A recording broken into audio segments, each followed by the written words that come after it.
and live. Yes, Brian. So I interviewed Bezos. I was young, and I was I don't know. I would say trying to find a spot. I don't know why that kind of instinct started inside me. I thought, maybe if I can get a little scoop, or gosh, Bezos doesn't know the answer about this. It was a silly approach, very, I don't know, journalistic, immature journalistic approach, even if I'm not a journalist. And then I chatted with him for, I would say, an hour, and he knew everything. Everything about any topic. I could talk about, I don't know, lights or coffee or table tennis, and he knew everything. I was so impressed. I don't know. What do you think? Marco, he is a polymath. There's no question about it. When he went to Princeton University as an undergrad, he had a A+ average, which is just unheard of in any top school in this country, at least. The one, although interesting, now that I think about it, the one area he didn't feel comfortable in was quantum physics. He started out wanting to be a quantum physics major at Princeton University, and he decided the other people in the class were too smart for him, so he switched over to computer science. Wow. How smart were the other ones? I mean, well, you can't imagine, right? But he is, he's got this propensity for the truth, Marco, that he brings to Amazon. Some of the managers at Amazon, when I was researching my book, Bezonomics, and I got access to the company, they would have signs on their office doors which said, "In God we trust, all others bring data." And that was how Bezos ran his meetings at Amazon. He had to search for the truth. He hated politics. He wanted to know what was real as opposed to what people were making up. So one method he used to do that at Amazon was called the 6-pager, which means a 6-page memo. So anyone who had an idea for a new product or a new service had to compose a 6-page memo that read like a press release, as if that product already existed, right? Yeah. So you would come into the meeting and you'd want to pitch a new product for Amazon, and you present the 6-pager. And the first thing Bezos would do, he would make everybody sit down for 20 minutes and read the memo, because he knew that a lot of people would try to fake it, right? You know how, next meeting, you just skim through the memo and then you say, yeah, I read it, sure. And he made everyone sit down in silence, read that memo, and then they would have a highly skeptical and critical discussion about the project.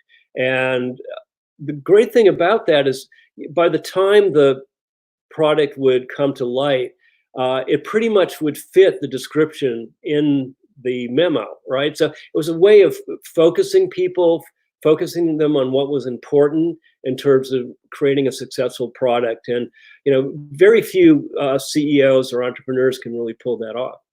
Yeah, basically they start from the end and they go backwards until they get the product. It's very interesting. And, sometimes they would actually use that 6-pager as the real press release when the product was launched.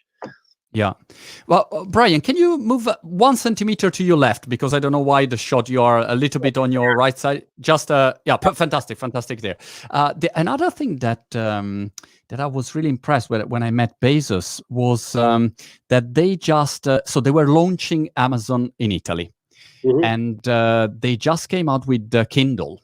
Yep. And in that moment, iPad was really good. I mean, it was super quality, great color, touch screen. I mean, iPad was a jewel if you have it in your hands. And they had this Kindle. So I was trying to argue with him, not to argue, but I said, look, Jeff, but I don't know anything, but are you sure about this Kindle? Because the iPad looks so much better. And I remember that he looked at me like, oh my gosh, who's this guy? But he was very nice and gentle with his laugh. Ha ha ha, his classic laugh. Yes. And so he started to think with me, and he said, all right, what do you think? Do you think that reading is a fundamental activity for human beings? And I said, yeah, probably is, like a fundamental kind of activity. And he said, all right, so every fundamental activity requires a dedicated tool. So the Kindle is a dedicated tool for reading. And so what I realized is that if I was following his thinking, complex problems seemed very easy to solve even to me. So obviously, if you're very smart, it helps a lot. Well, it certainly helps. No, he has created one of the most innovative companies in the world. They spent, I think it was 2018, $38 billion US on innovation, more than any other company in the world. And he believes in doing everything for the customer. It's one of his philosophies. And every entrepreneur or CEO says that, but very few actually follow through on it. And what that means in terms of innovation is he feels that he has to innovate for the customer. He has to look ahead and think about what a customer might want, even though that customer doesn't know he or she wants it. And I think the Kindle was a great example of that, right? I mean, no one would really think like, why do I need to read a book on a tablet? Why don't I just go to my bookstore and buy a book? But, as he said, every activity needs a tool. And he did that with the Kindle. And to your point with the iPad, it's interesting that just yesterday they announced a $90 Fire tablet, which is a competitor to the iPad, but probably $200 or $300 less than what Apple is charging. It probably doesn't have the full functionality, but this is another way for Bezos to get more people into the Amazon ecosystem, right? If they're using a Fire tablet, for people who can't afford an iPad, they can still buy things on Amazon through the tablet. They can watch Amazon videos through the tablet. They can listen to Amazon music on the tablets. And he's coming up with all sorts of future services too that will be easier to use through the tablet. And now Jeff gonna become the first trillionaire on planet Earth. Is this the news of the day? Well, this is the news of the day. It went viral on social media today in the United States. There was a company that came out with a study that said if Amazon stock keeps growing at the rate it has been growing, that Bezos will become the world's first trillionaire by the year 2025. And yeah, it's caused a lot of outcry in the United States. People are tweeting that, we've got all this unemployment, businesses are closing, and how can this man be a trillionaire? Yeah, there's inequality there for sure, but I think the likelihood of Bezos becoming a trillionaire, given Amazon's high stock valuation, is a huge long shot. That said, since the pandemic has started, Bezos has become $29 billion richer. That's in a matter of 2 or 3 months. So did you say 29 million or 29 billion dollar rich? Billion, Marco, with a B. And so his net worth is now $144 billion with a B. And that's after last year giving his ex-wife $38 billion with a B dollars in a divorce settlement. Crazy It's situation. still the richest man in the world. Brian, what's the perception in United States and in general? What do you think is the perception toward Jeff Bezos? Before when I interviewed him, so many years ago, he was like on a mission to save the planet. Like Google founders, like Zuckerberg, they were the tech companies saving the planet. Then for the last 2 years, at least here in UK, in Europe, big conflict with the tech players, techlash, I don't know what you say in English. So a lot of attacks and, tech players, privacy, taxes, a lot of problems. Now, after this pandemic, without the tech players, we couldn't even talk. We couldn't even order food during the lockdown. So we couldn't be doing this interview. Yeah, we couldn't do this interview, and we couldn't keep in touch, stay in contact with parents. I mean, tech, simply, it was fundamental. No matter what you say, without tech would have been a completely different scenario. So what do you think is the perception now of Bezos in the public opinion? That's a great question, Marco. I think it's a very schizophrenic reaction going on right now in the general population. On the one hand, Amazon, I think the Financial Times described it as the new Red Cross, because they're able to deliver all these essential products to people who can't go out or can't get access to what they need to live. So they become essential, and they've responded very well to the surge in demand that this pandemic has caused for online ordering. It's, for a company their size, it's amazing how agile they've been in terms of responding to this demand. So that's the good side. And, and a lot of consumers just in general love Amazon. There was a poll taken in the United States which said that Americans trusted Amazon among all institutions more than the Supreme Court, more than organized religion, more than universities. I mean, it was at the very top of the list, number one. But I guess not more than Trump. I'm not going to touch that one. So that was, I couldn't resist, Brian. Sorry, keep going. But so on the other hand, there's been a lot of backlash against the big tech platforms, including Amazon. One is with labor practices. It's tough working in their warehouses. Until recently, it wasn't a great paying job, but under political pressure, Bernie Sanders launched something called the Stop Bezos Act, which was trying to prevent Amazon from taking advantage of government welfare programs for its workers. So in response, Bezos raised the minimum wage at Amazon to $15 an hour, which is one of the highest in his segment. So he took a little of the heat off, but Amazon is a non-union shop, and a lot of unions would love to unionize their 450,000 frontline workers. And so the complaints are flying, especially during the pandemic. And,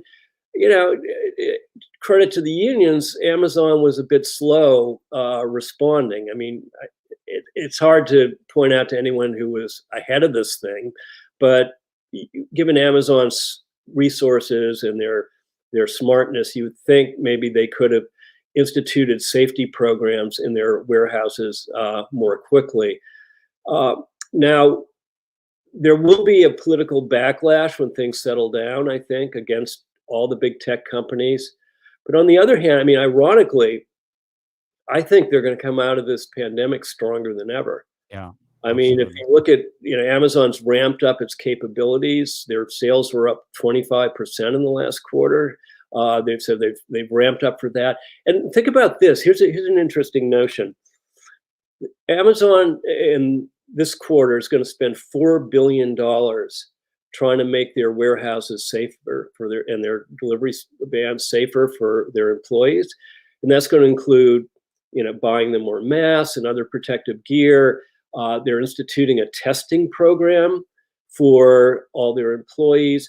They're working on tracking and tracing software. I mean, they're one of the best computer companies in the world, right? They have AWS, which is their cloud service. And these guys are super smart.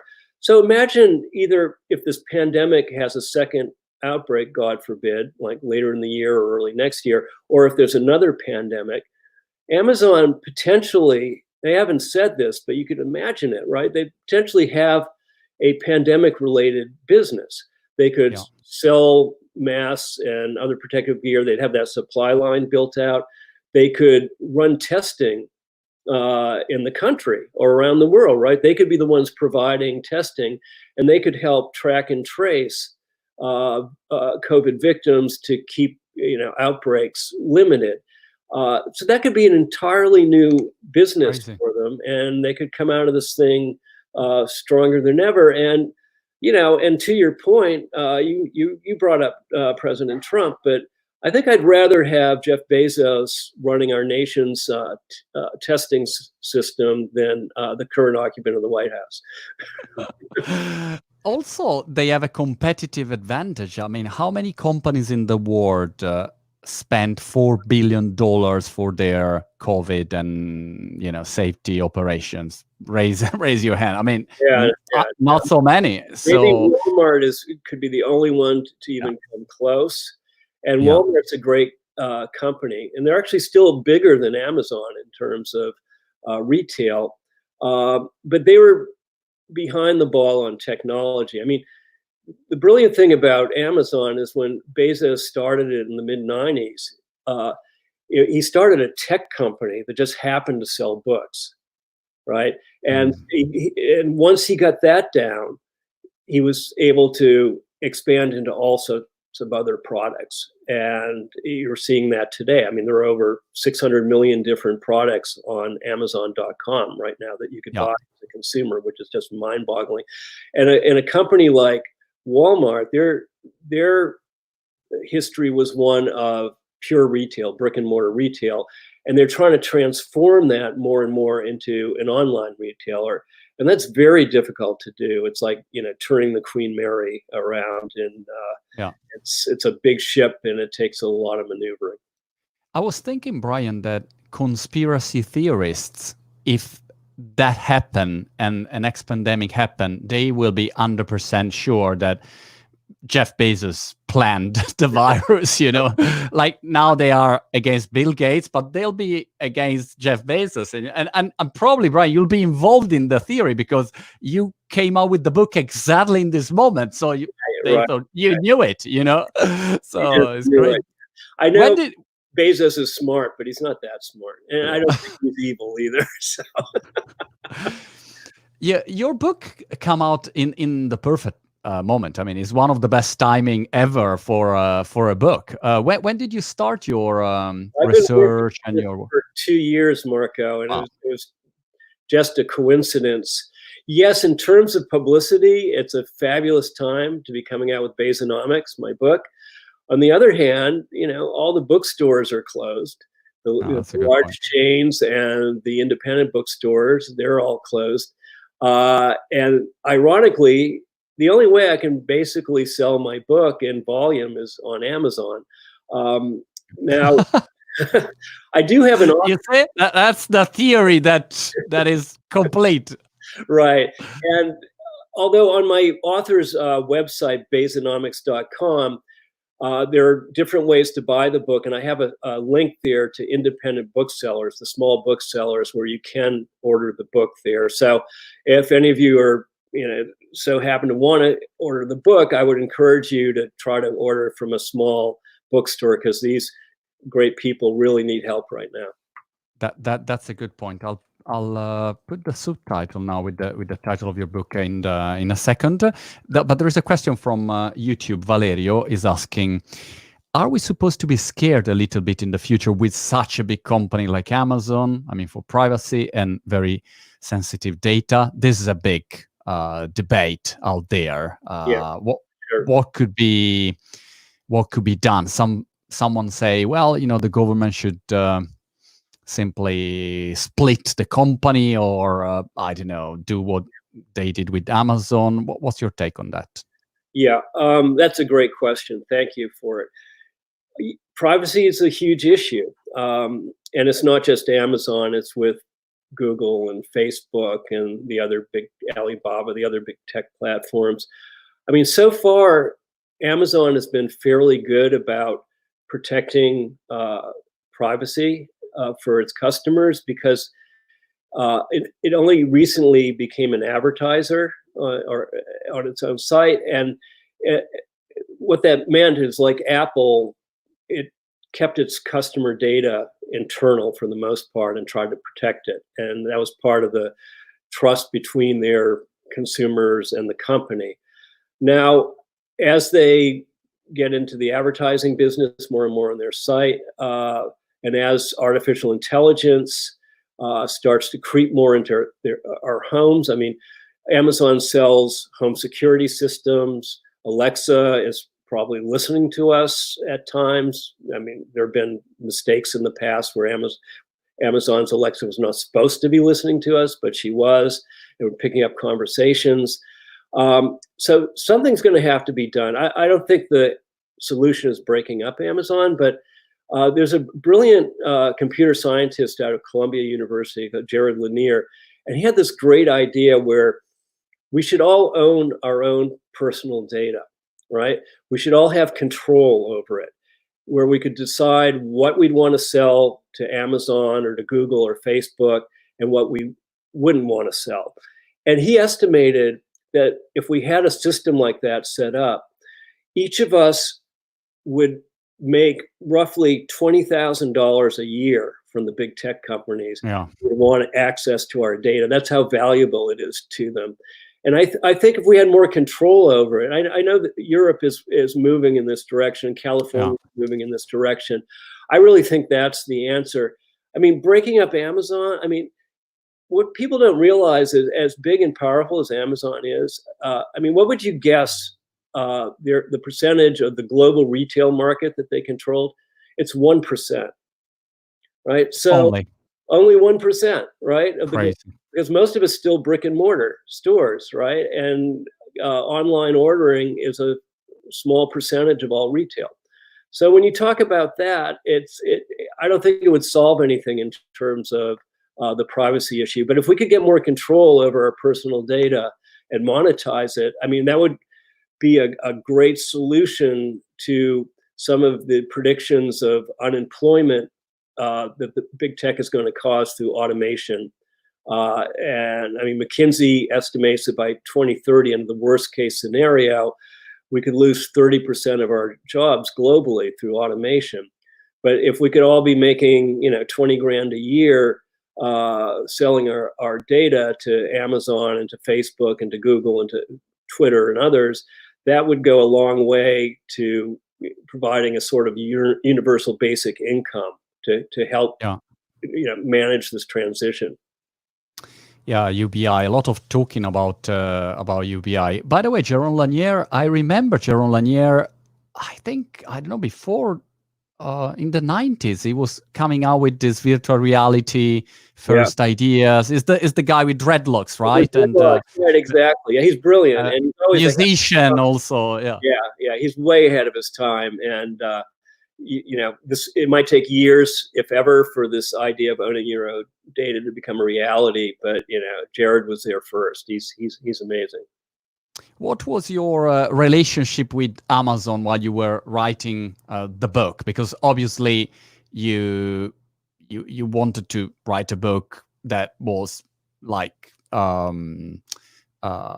explaining exactly all the consequences, and so there are interesting, good things. They are doing some crazy, incredible things, and there are all of these problems with tech, privacy, workers. So, what was the relationship with them?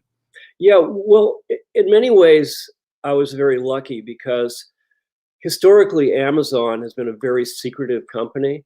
They figured, and this is Bezos for the most part, he figured if you take care of the customer, everything else will take care of itself, right? So he didn't feel that he needed to talk to the press, and they rarely did.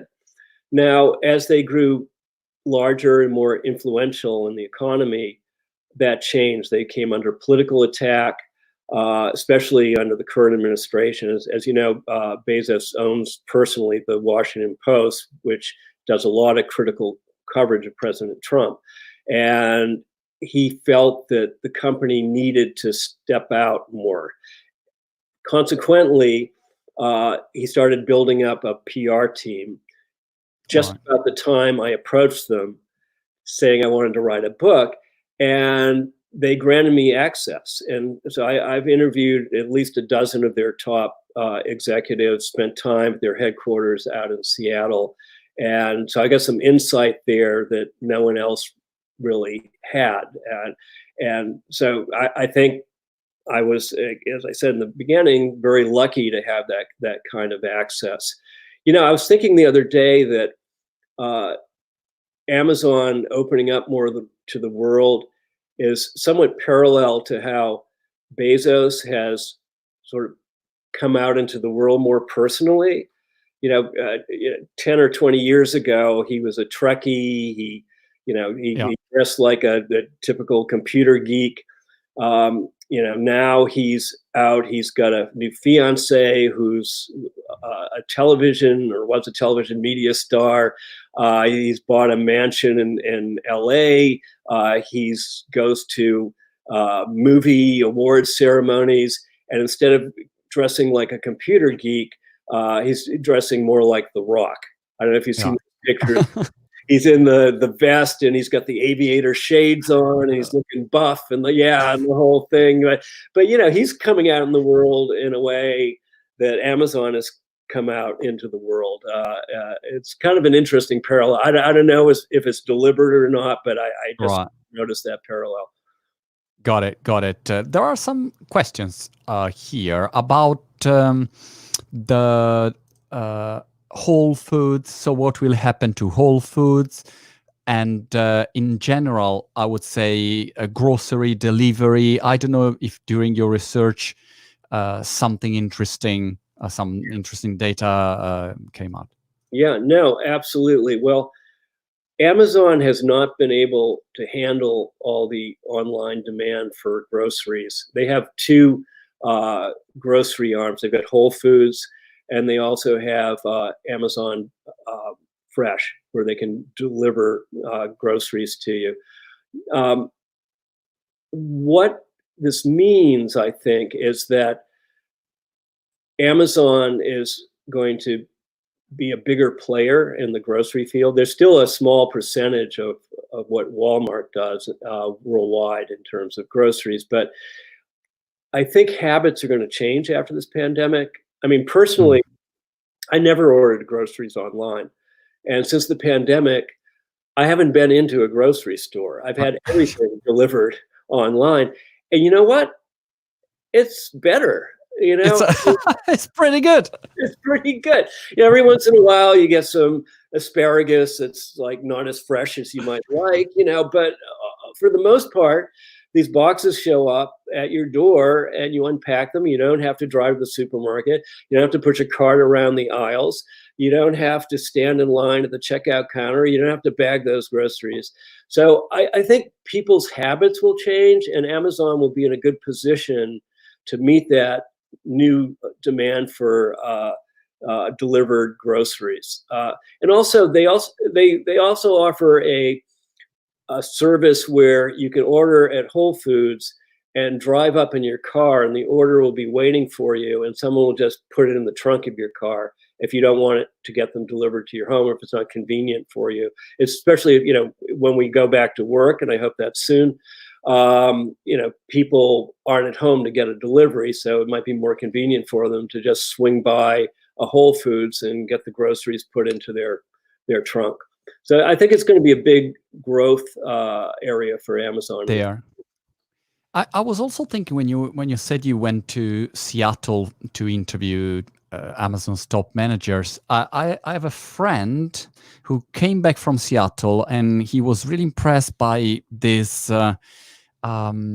these structures full of gardening inside. I never been to Seattle, so I just refer to what my friend says, because Jeff invested a lot of billions again to create this self-sufficient ecosystem. So it's another signal of a conspiracy theory, because he was ready, or because he said, in a world where you can't go out, we have gardening inside. You can. Is it true? You've been there? I've been in those. They're called the spheres, and they're absolutely, the spheres. Yeah, they're absolutely stunning. They're right next to where Bezos has his office, and they're basically a rainforest inside. It's a very moist environment, very beautiful. It has almost like a ramp that goes up and through the spheres, and it has hundreds of different rare species of plants. It's actually in the thousands. I don't remember the exact number, but it's an impressive display of flora. And it's a place for Amazon employees to go and have either a small meeting if they feel they want to get out of the building. As you know, Seattle has a pretty rainy climate, and this is a nice escape.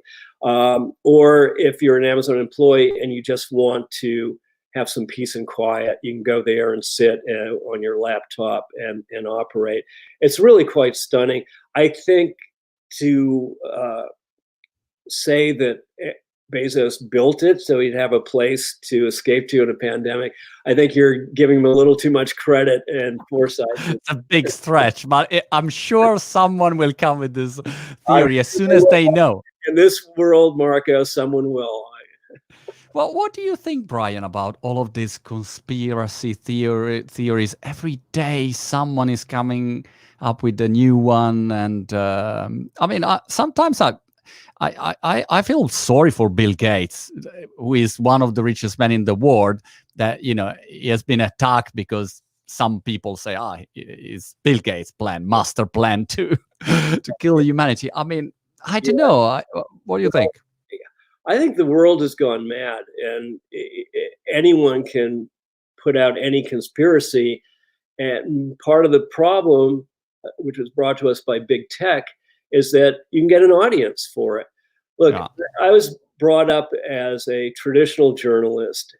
Everything I wrote had to be fact-checked. You couldn't make an accusation unless you had at least two sources. You know, you heard it from some person, and then, well, that's fine if one person says it, but can you corroborate that? You know, how are you going to back it up? And you only wanted to use primary sources. You know, what are the real facts, not what someone's just tossing off the top of their head. And when the big tech platforms, especially Facebook and now Google with YouTube, they don't have editors.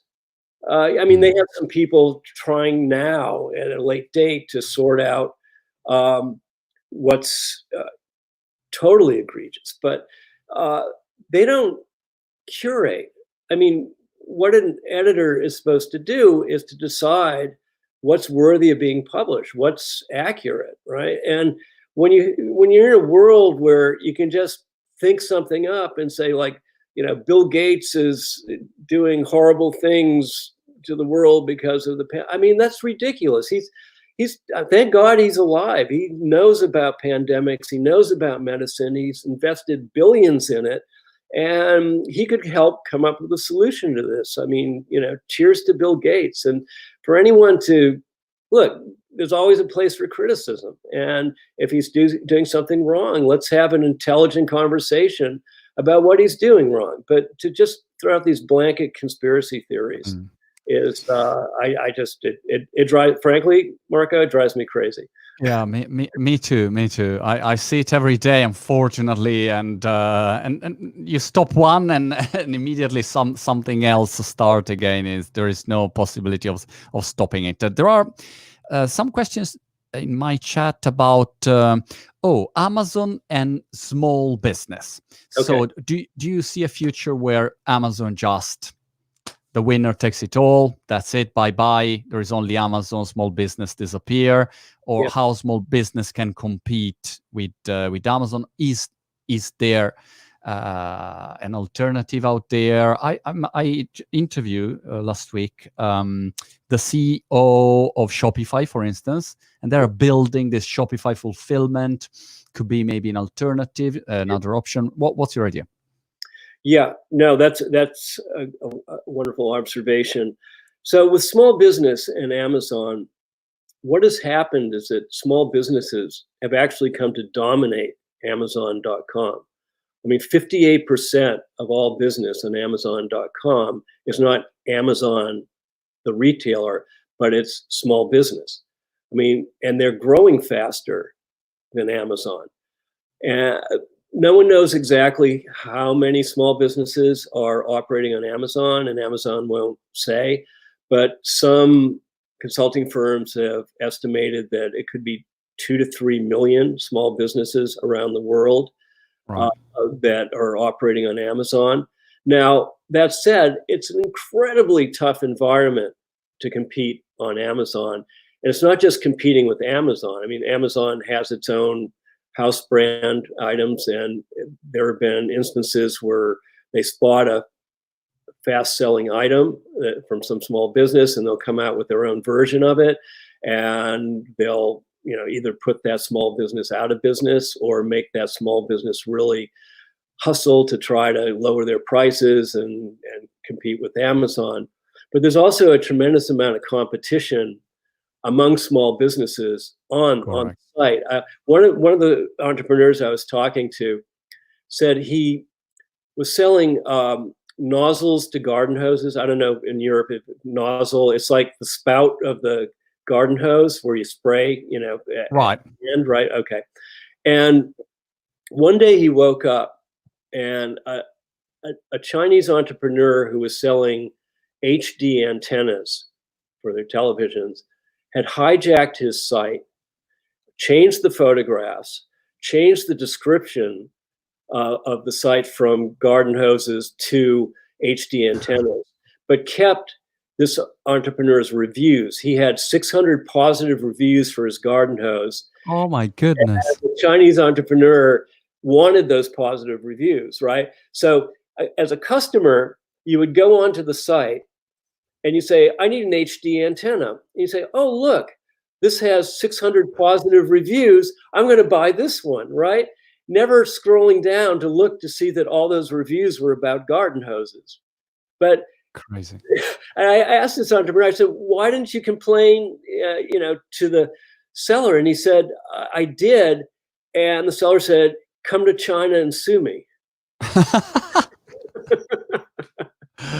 Gosh, that's crazy. Amazon jungle out there for entrepreneurs trying to compete. But that's a good point. You have these third parties, and obviously, what was the Wall Street Journal that said, "Oh, but Amazon is keeping an eye on the best seller products, and then they do their own products," which is, by the way, what the Walmart, is doing the same with. Same thing, right? Exactly. Right. Yeah. Well, Bezos has been called in front of the U.S. Congress to testify about anti-competitive practices against small businesses. And the company claims that they do not target individual businesses in their data. They do say they looked at categories.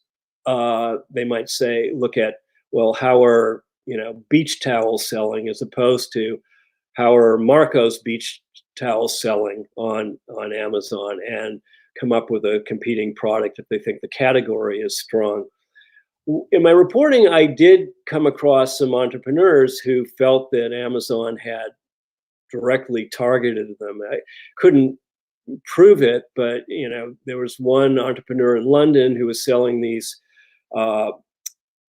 pieces of luggage. There's a way to pack more efficiently. There are these little containers, and you put your shirts in one and your toiletries in another, or whatever. And he woke up one day and he found that Amazon was basically selling the same product for about 30% less. And he had to scramble and find new suppliers and cut his costs. And he finally got his price down into the Amazon range, and he was able to survive, fortunately. So it does happen. Amazon claims it's just some rogue employees who are doing it, and it's against their policy. And they've launched an investigation to see if it's true, A, and B, if it is, crack down on it. But it's something Amazon's going to have to answer to politicians. But I just hope we get to the bottom of this and figure out. Got it. Vincenzo is asking you, what do you believe being the challenges for Amazon in the next decade? Vincenzo, thank you. Nice question there. I think there are two big challenges. I have a story in my book about Jeff Bezos having an all hands meeting at Amazon about a year or so ago. And he was basically saying Amazon's going to fail one day. And the reason he believed that was, one, that most companies now don't last more than 20 or 30 years, and Amazon is already about 25 years old, right? And number two, he believes that all big companies become complacent and political after a while, and that's what he absolutely hates. And he has this philosophy called Day One, which is Sure. his headquarters building is actually called Day One, and it's that everybody at Amazon should act as if it's the first day of a startup. They should act with that kind of urgency, that kind of speed, and that kind of entrepreneurial spirit. And he fears that if Amazon succumbs to that, then I don't know if they'll fail, hard to imagine that, but they could very much slow down. And that will be a greater challenge. And the second point I wanted to make about that, it'll be a greater challenge as Amazon gets larger. Like they're huge in online now. They're huge in cloud computing. They're building a big advertising business. They're building a big media business. They possibly could go into finance. They're going into healthcare, insurance. I mean, back in the 70s and 80s, there were a lot of companies like IT&T and Gulf and Western, and they were huge conglomerates. They had hundreds of different businesses, and they eventually imploded under their own weight. They became too big for any one person to manage. And I think one of the worries long-term for Amazon is they might become too big and too complex to thrive. And especially if Bezos decides, and he's not said this, but if he decides that he wants to go and run his space company, Blue Origin, which is his real passion in life. So that's a good point, Brian. Do you think after you wrote this book, do you have the feeling that Amazon for Bezos is just a tool to build this great wealth and allow him to dominate the space and go in a multiplanetary life or build the commercial space infrastructure? Sometimes you talk about what's the situation there. I also saw, when was it, a couple of months ago, that he has created the climate change fund. So a fund with, I don't know. Yeah. That's right. So look, he was obviously passionate about Amazon. You can't build an organization like that, a business like that, without being totally passionate about it. On the other hand, he's always been fascinated with outer space. From the time he was a kid, he's a Star Trek fan. He gave his valedictorian speech about exploring and conquering outer space. And this is what he thinks about outer space and why he thinks it's so important and why he spends one day a week on his company, Blue Origin. Although that's changed now during the pandemic. Apparently he's come back full time to Amazon. But he thinks that as the human population grows, the global population grows, we're not going to have enough resources to feed and clothe and shelter. I mean, some projections were 7 billion people on Earth now, and we're going to go up to 10, maybe by mid-century. We just don't have the resources. So in his vision, Jeff's vision, what he wants to do is to rezone planet Earth as a residential and light industrial neighborhood and move all the mining and steel making and other heavy industries into outer space. Now, as we know, space travel is super expensive. So what he's working on with Blue Origin is to make space travel cheaper. He's basically designed rockets that can go to outer space and land back on Earth. I mean, the way we used to put rockets up into space is kind of ridiculous. You shoot a rocket up and then it would, explode or land somewhere where it wasn't recoverable. It was the equivalent of, flying an Airbus, from Paris to Milan, and then after it landed, it would blow up, right? Yeah. Very economical, right? No, not really. What Bezos wants to do is create cheap tools for future generations of entrepreneurs who can use those tools to explore space and capitalize on space to alleviate the environmental pressures we're going to be feeling in the next few generations. And Bezos has always thought long term when he does things. He's currently building or helping to build a 10,000 year clock. It's a clock in the mountains of Texas that's going to be ticking for 10,000 years. And the gong goes off once a year. And it's to get people thinking about what we can accomplish in the long term. I mean, he has an idea that if you tell someone, let's conquer space, or let's cure cancer, or let's kill the pandemic in a year or in 2 years or 3 years, people get paralyzed. But if you say, what can we do in 20 years, 50 years, 100 years, it's suddenly like, yeah, I can do that in 100 years. And it gets you thinking in ways that can influence what you're doing in the present day. And what about Elon Musk, Brian, about space? Why Jeff and Elon don't join forces and start to do space things together? By the way, everyone talk about Elon Musk in this moment because he wants to reopen Tesla, and he's suing I don't know who. So what's the situation there? Yeah, well, look, Elon is another of the world's great entrepreneurs.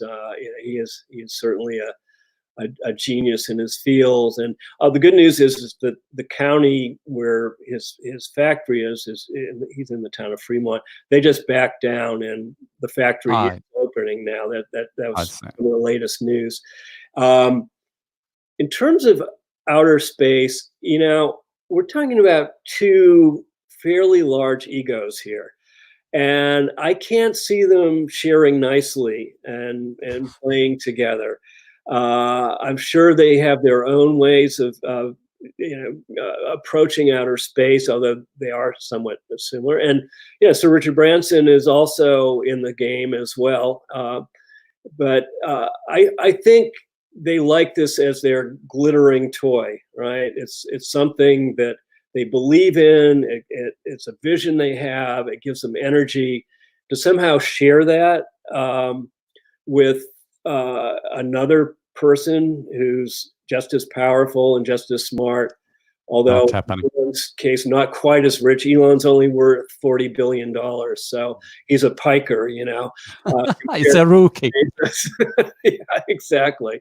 But who knows? Maybe someday, if they figure out that the best way to explore outer space is to join forces, they're both very logical men. So at the end of the day, maybe they would do it. Am I waiting for that to happen? No, I'm not. Okay, got it. I have a lot of questions here, a gazillions of questions for you. So I will try to be fast, and I'll ask you to be fast in your answer so that we can. We have a long queue now. I don't know. I'll stay here 4 hours to read questions. No, I'll just pick some that I think are interesting. So Andrea is about the algorithm. So how does their algorithm work in order to preserve a fair competition between the searched item, I think? How the priority is defined. Did you, during your search, find out something more about this super secretive algorithm? It's a discussion Yeah, no, the algorithms are amazing. I mean, they're constantly looking at sales, prices, trends, what color shirt, what sizes are selling, and making decisions constantly on where to place them on the site. Although what's happening now is that the site is largely advertising driven, and again, that's run by algorithms. But the whole game when you're an entrepreneur on Amazon is finding the best search words and optimizing those. And of lately, the entrepreneurs I've talked to have said the cost of that is going up and up. I mean, to get on the first page of Amazon is, in some cases, is costing 10% of your revenue. Wow. Yeah, which is huge. It didn't used to be that expensive, but the competition has gotten so fierce lately with more and more entrepreneurs on the site that the advertising fees are rising dramatically. And you have to do it. You have to play the game that way, because if you're not on the first or second page on Amazon with your product, you don't exist.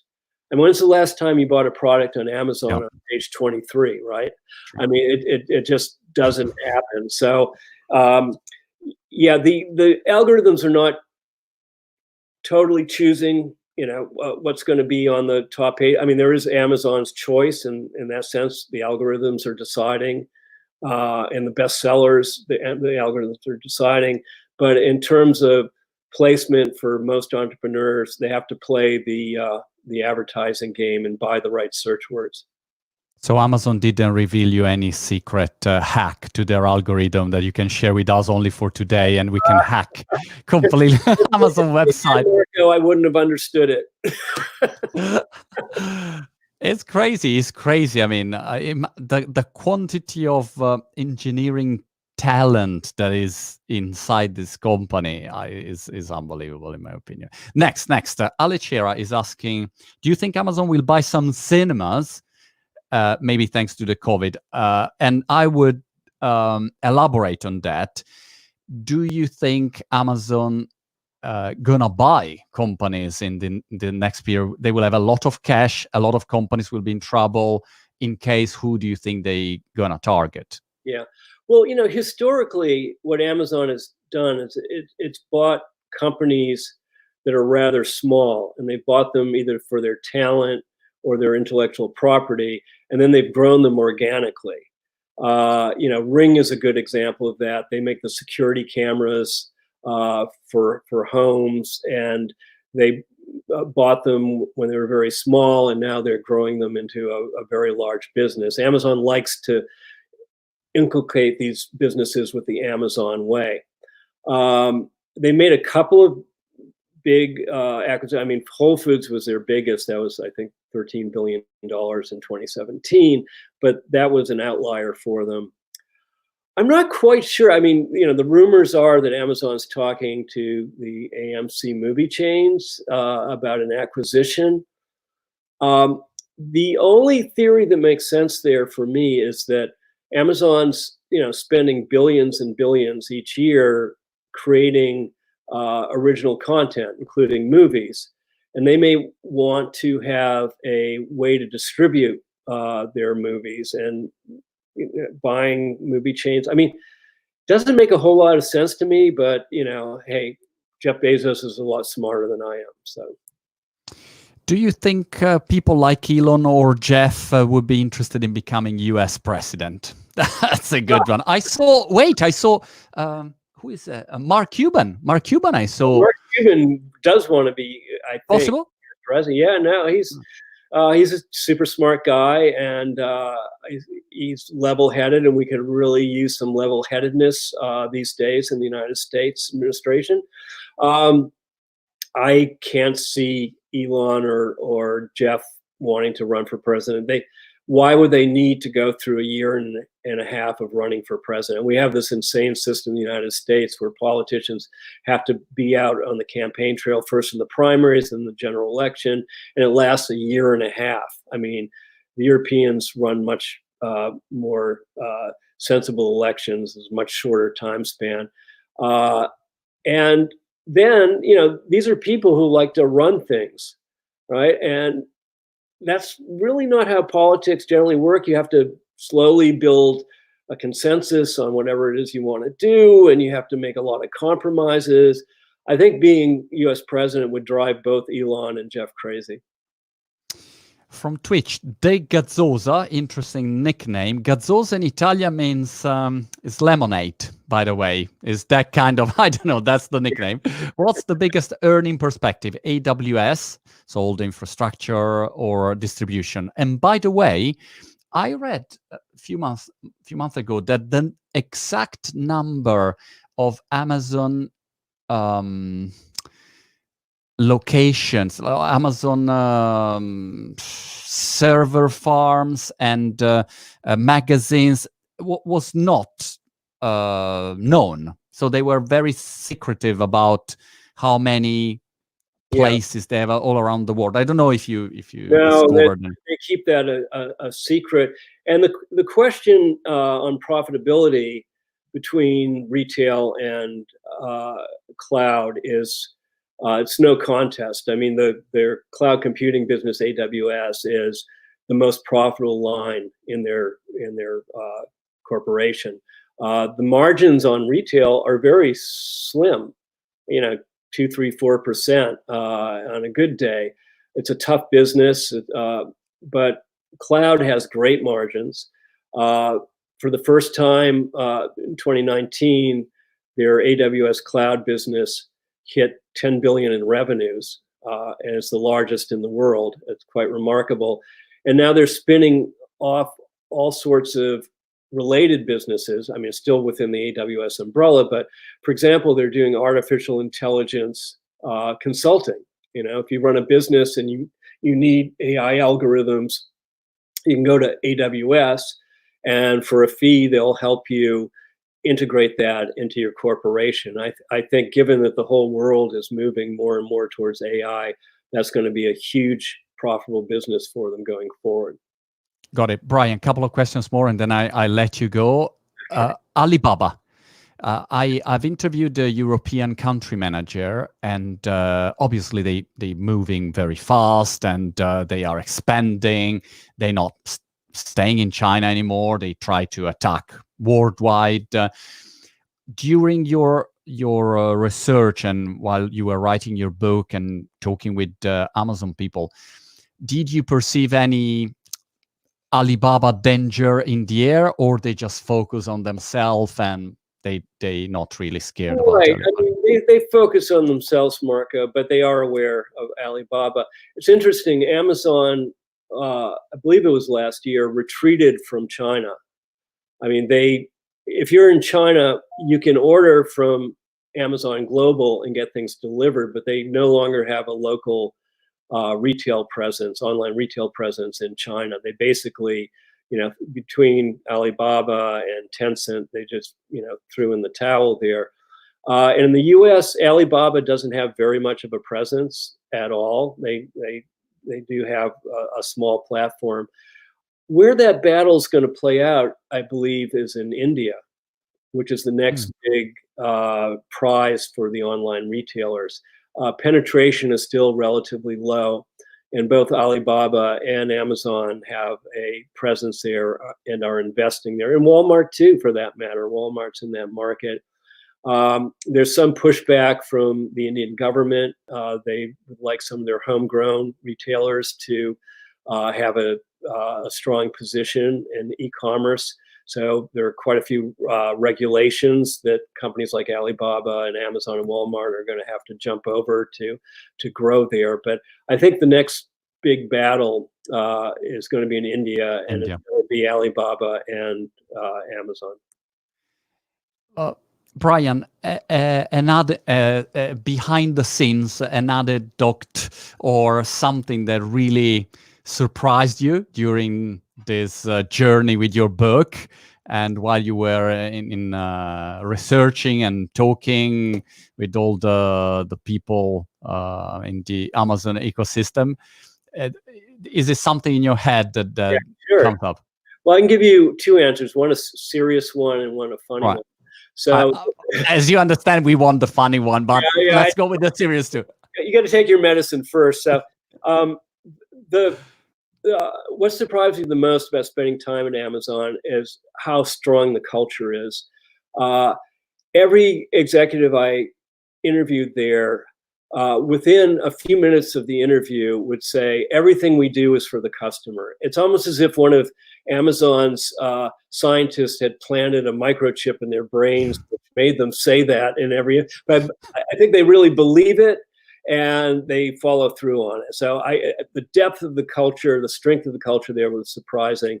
The other surprising thing was like how passionate customers get about Amazon, right?